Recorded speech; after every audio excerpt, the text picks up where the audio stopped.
Bonjour tout le monde et bienvenue dans Découvre Bitcoin, je suis Roxy et aujourd'hui je réponds à vos questions par rapport à Bitcoin. Nous avons une question de Satoshi Girl qui nous dit: si on vous demandait Bitcoin est adossé à quoi? Quelle réponse apporteriez-vous? Et ça, c'est une question qui vient de Twitter, donc la première que je prends depuis Twitter, et elle est adressée vraiment à toute la communauté francophone. Donc il y a eu énormément de réponses super intéressantes. Je vais vous mettre le lien du tweet parce que ça vaut le coup de voir différents points de vue, aussi bien traders qu'investisseurs, que des devs, etc. Là, ça va être mon point de vue. Je trouve la question très pertinente et elle est actuelle parce qu'évidemment, vous entendez souvent Bitcoin est backé sur rien. L'euro est backé sur la Banque Centrale Européenne. Le dollar, c'est la Fed. Qu'est-ce que c'est Bitcoin? Bitcoin, c'est rien du tout. Et c'est justement pour ça que c'est fort. C'est parce que c'est basé sur rien du tout. À mes yeux, en fait, Bitcoin est adossé sur la confiance collective qu'on a tous mis individuellement dans Bitcoin. Une monnaie, c'est adossé 100% à la confiance, c'est adossé à un système, c'est une image qu'on s'est donnée, c'est de l'imaginaire la monnaie. La monnaie, ça sert à rien, sauf théoriquement à l'échanger contre quelque chose d'autre si cette personne est prête à l'accepter. Donc Bitcoin est basé sur en fait l'intégralité des utilisateurs qui ont confiance au fait que ce protocole mathématique continuera à tourner demain. Du coup, dans les réponses qu'il y avait sur Twitter, beaucoup de gens ont dit mais si c'est adossé à l'énergie. À mes yeux, Bitcoin n'est pas adossé à l'énergie, c'est l'énergie qui est adossée à Bitcoin. Dire, si demain Bitcoin disparaît parce qu'il y a un bug, parce qu'on n'a plus confiance, toute l'énergie du passé ne sert à rien. Donc pour moi, Bitcoin n'est pas adossé à l'énergie déjà, c'est l'énergie qui est adossée à Bitcoin pour faire qu'on ait de plus en plus confiance là-dessus. La deuxième chose, Bitcoin est adossé par le peuple. Il faut comprendre que les millions d'utilisateurs de Bitcoin, on a tous décidé d'utiliser Bitcoin. On a volontairement fait le choix de dire non au système actuel et de se faire chier à apprendre une nouvelle technologie, à déplacer notre argent, à apprendre à l'utiliser malgré son inefficacité au début, malgré que ça soit compliqué, malgré les risques, malgré les pertes. C'est des millions de personnes qui ont décidé d'utiliser Bitcoin. Et à chaque fois que tous les jours on utilise Bitcoin, c'est volontairement. Tandis que dans l'autre système, on est imposé, on est forcé. Et c'est pour ça qu'on en revient encore sur une question de confiance. Finalement, est-ce qu'il vaut mieux avoir confiance dans un petit nombre de personnes qui décident, donc la Banque européenne, la Fed, et se dire bah ouais, toute notre monnaie est basée sur eux. Ok, très bien. Ça veut dire que si on arrête d'avoir confiance en une entité, tout s'écroule.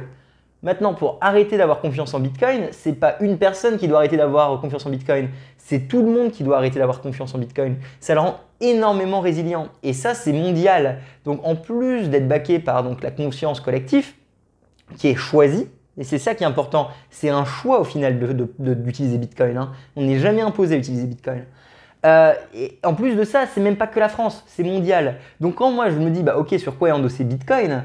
Bitcoin il est endossé sur la confiance collective de millions de personnes distribuées partout dans le monde qui volontairement utilisent un réseau parce qu'ils en ont envie. Et à partir du moment où je me dis, bah ok, ça veut dire que Bitcoin quand même il est adossé sur beaucoup de choses finalement. Hein. Pour arrêter Bitcoin, pour arrêter la confiance, il faudrait vraiment aller détruire un paquet de visions, d'objections et de mentalité, parce qu'on a tous choisi ça. Et ça, c'est assez puissant.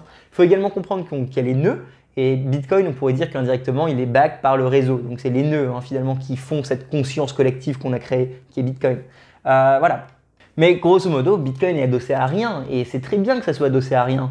Tout comme, voilà, c'est mauvais d'être adossé à quelqu'un, parce que si on est adossé à quelqu'un, c'est-à-dire que quand cette entité, cette personne n'existe plus et est détruite, toute la confiance qu'on avait avec part avec. Tandis que le fait que Bitcoin ne soit adossé à rien, comme justement tout le monde prône à dire que c'est pas bien, pour moi c'est ça qui le rend super antifragile. Ça rend Bitcoin quelque chose de très puissant parce que pour aller détruire rien, c'est super compliqué. Donc allez me détruire rien et on perdra la confiance en Bitcoin. Tant que Bitcoin existe, tant que tous les ans Bitcoin continue d'exister, tant que toutes les 10 minutes tu as un nouveau bloc qui est créé par des gens qui sont partout dans le monde, pour moi, Bitcoin, il est adossé justement sur un paquet de trucs et donc à la fois rien. Et c'est peut-être ça finalement qui est super bien, parce que s'il y a quelque chose de mieux que Bitcoin qui arrive demain, si quelque chose de supérieur à Bitcoin arrivera, naturellement, le marché décidera d'aller vers cette chose. On va toujours vers le mieux en général. Hein. Sauf que dans le marché traditionnel, non, on ne peut pas aller vers le mieux. On est obligé de continuer dans ce qu'on a. Donc pour moi, c'est vraiment très compétitif Bitcoin et donc son adossement finalement, il est à la confiance de tous les utilisateurs, tous les marchands, tous les mineurs, tous les nodes, tout l'écosystème, aussi bien spéculatif, même si c'est une petite partie, que l'utilisation réelle qu'on en fait. En tout cas, Satoshi Girl, excellente question. Je sais que tu es une super fan, donc c'est top. Et en tout cas, merci pour ta question. J'espère que ça répond. C'est une question que j'aurais pu parler pendant très longtemps parce qu'elle est très complexe. J'ai fait exprès de la garder super courte, super concise parce que voilà, pour moi, Bitcoin, justement, n'est back par rien. Et c'est ça qui est top. Il est back par la confiance de plein de personnes individuellement qui ne valent rien. Nous sommes des microbes, nous sommes ridicules, on est des fourmis sur Terre. Et pourtant, comme on est tous ensemble à accepter cette illusion collective qui est cette nouvelle monnaie, elle est très puissante comparée à justement un pilier géant qui est du coup la banque centrale, la Fed ou européenne ou peu importe. Et le jour où ce pilier s'écroule, tout le système s'écroule avec.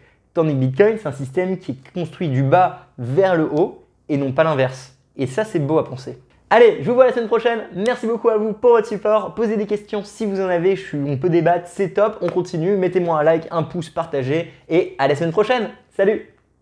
Tout le monde doit devoir faire un choix dans le futur. Adopter Bitcoin ou l'ignorer? Ça va être lequel le vôtre?